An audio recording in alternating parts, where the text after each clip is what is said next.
Right now తాడేపల్లిలో సజ్జల మీడియాతో మాట్లాడుతున్నారు. లైవ్ లో చూద్దాం. ఎసెన్షియల్ సర్వీసెస్ ఇవి అత్యవసరమైనవి. ఎంటైర్ సివిక్ లైఫ్ను లేదా పేద కుటుంబాలను డిస్టర్బ్ చేసేవి. వాటిని ఎలాంటి భంగం కలిగినా ప్రభుత్వం బాధ్యత అవుతుంది. మీరు కూడా ప్రభుత్వంలో భాగం కాబట్టి అడగడం బాగుంది. అసలు ఆ సమ్మె పోకుండా కొన్ని పరిష్కారం అయ్యేవిగా చాలా వరకు వీళ్ళు పరిష్కారం చేసినవి, సమ్మెకు పోనవసరం లేకుండానే చేసినవి, చేస్తున్నవి కూడా.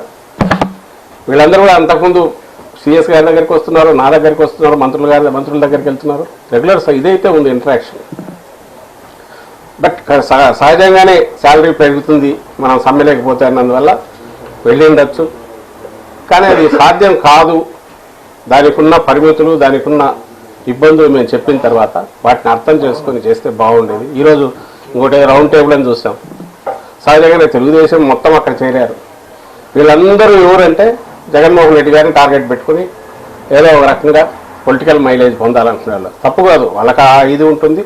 వీళ్ళది తప్పు కాదు. అది ఎన్నికల్లో రేపు ఎలాగూ అలాంటి నిర్ణయం తీసుకోవాలని అది ఎవరి ఇష్ట ప్రకారం వాళ్ళు ఓట్ వేస్తారు. That's different issue. కానీ గవర్నమెంట్ యాక్టివిటీ ఏదైతే ఉందో లేదా ప్రజలకు పేద ప్రజలకు అందించాల్సినది కానీ లేదా మున్సిపల్ వర్కర్స్ విషయంలో అయితే పారిశుద్ధ్యం అంటే సివిక్ లైఫ్కు పౌర జీవితానికి సంబంధించినంత వరకు ఎఫెక్ట్ అయ్యే రకంగా అది కంటిన్యూస్ చేయడం అయితే దాన్ని రిజాల్వ్ చేయకుండా ప్రభుత్వం ఊరికైతే ఉండలేదు.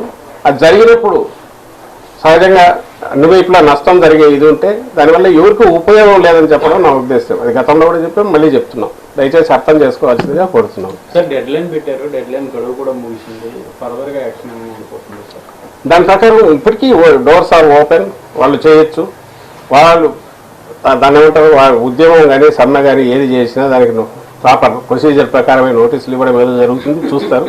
ఎవరి మీద ఎలాంటి దురుసుగా ఇచ్చేయొద్దని సంబంధితమైన పోలీస్ డిపార్ట్మెంట్ కానీ మిగిలిన వాళ్ళకు కూడా ఆదేశాలు వెళ్ళాయి.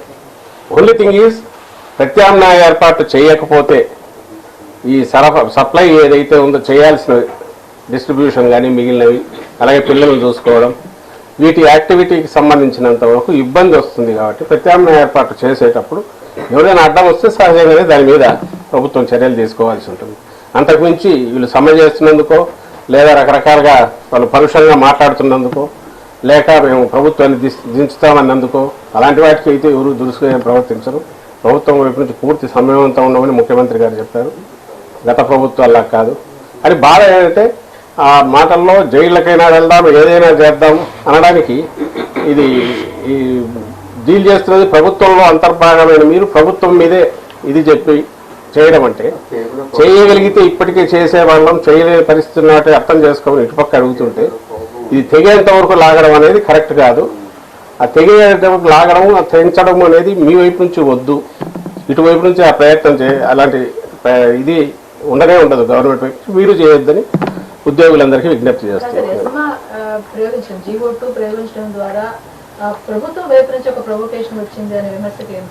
అది ఎసెన్షియల్ సర్వీసెస్ కాదమ్మా, ఎసెన్షియల్ సర్వీసెసే కదా.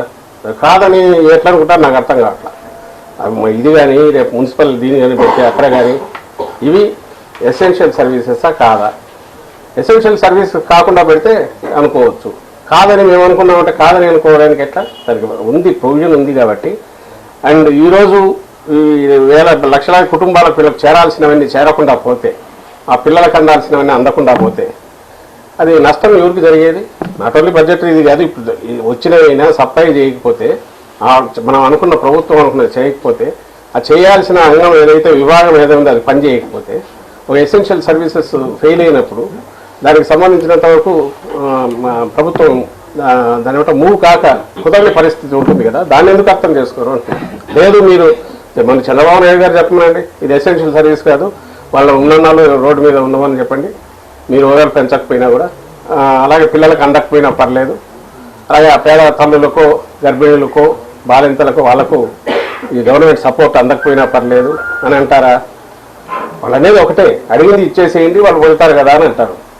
కొన్ని ఆయన ఏ రోజన్నా చంద్రబాబు నాయుడు ఆ రోజు ఇచ్చాడా? ఆయన ఎప్పుడు జగన్మోహన్ రెడ్డి గారు పాదయాత్రలో చెప్పిన తర్వాత అలాగే ఎన్నికల ముందు పెంచాడు. ఇటువైపు నుంచి ఏదైతే హామీ ఇచ్చామో జగన్మోహన్ రెడ్డి గారు రాగానే నెక్స్ట్ మంత్ దాన్ని తెలంగాణతో ఈక్వల్గా చేశాడు. తెలంగాణ దీనికి మించి పెంచారు. ఆ తర్వాత 2 ఏళ్లకు ఎప్పుడో తెలంగాణ ప్రభుత్వం మళ్ళీ పెంచింది. దాన్ని పెట్టుకుని అక్కడ పెంచారు కాబట్టి ఇక్కడ మాకు పెంచాలన్నారు. అవి ఇప్పుడున్న పరిస్థితిలో రాగానే ప్రామిస్ చేసింది ఇచ్చేసాం కాబట్టి నెక్స్ట్ చూస్తాము. ఇప్పటికీ బడ్జెటరీ ఇది కానీ మిగిలిన వాటికి కానీ అంత కుదరదు, ఎన్నికలు కూడా వస్తున్నాయని చెప్పాము. So with all due seriousness పరిశీలించి చేయగలిగినవన్నీ 62 62 ఏళ్ళకి కానీ మిగిలినవన్నీ చేస్తూ వచ్చాం. అలాగే రిటైర్మెంట్ టైంలో సుప్రీంకోర్టు డైరెక్షన్ ఇచ్చింది, అంటే గైడ్ లైన్స్ వచ్చేంత వరకు పెంచుతామన్నాం. ఇవన్నీ జరుగుతున్నాయి. ఇది ఒక్కదాని దగ్గరే అవుతుంది.